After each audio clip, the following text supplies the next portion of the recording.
Good morning. This is week 9 of Gospel Greetings. Last week, you'll remember we talked about working out was God was working in to us. This week, we're going to talk about words and fruitful labor. Paul continues in chapter 2 of Philippians, and he kind of starts to talk about the world that they were living in. And what kind of world do you think we're living in here today? I'm not talking about COVID.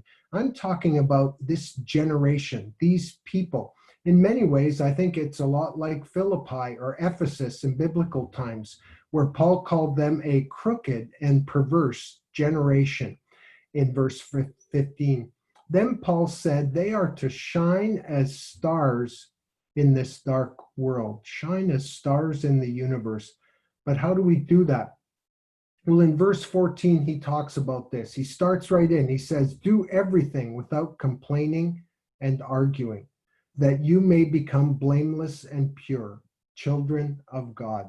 Complaining and arguing are words, are attitudes, which sour our disposition, which sour our relationships, and most of all, our relationship with God. Now, we think of being blameless or being pure as not getting caught up in addictions or not lusting. Yet Paul says, just like James, that controlling your tongue is actually the key. Controlling your tongue. The word for pure that Paul uses here is literally unmixed or not blended. We are to be single source in our words, single malt, single-minded, single-worded in all that we do. And then he also shares, how do we do this? In verse 16, he tells how we hold firmly to this. And he says, hold firmly to the word of life. Hold firmly to the word of life.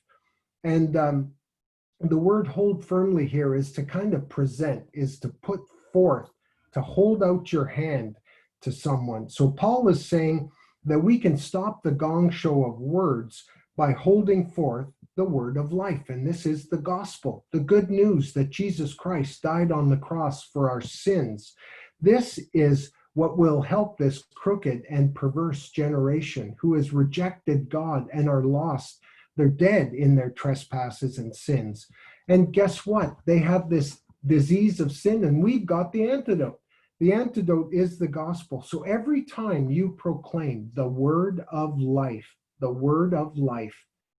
you're actually winning. It's a success. Whether the person comes to faith or not, you're helping them. You're leading them towards God by presenting to them the words of life.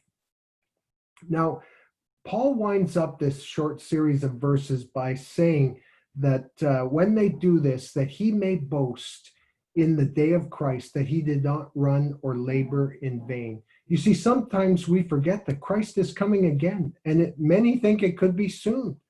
It could be soon. And so will we be able to boast together that we indeed did not labor in vain? Can we boast together that our labor was fruitful? We can be sure by continuing every week to share our faith, to share and hold forth the word of life instead of complaining and arguing. And if we do this week and every week, we will have fruitful labor. Have a blessed week, brothers. I appreciate you all. Bless you.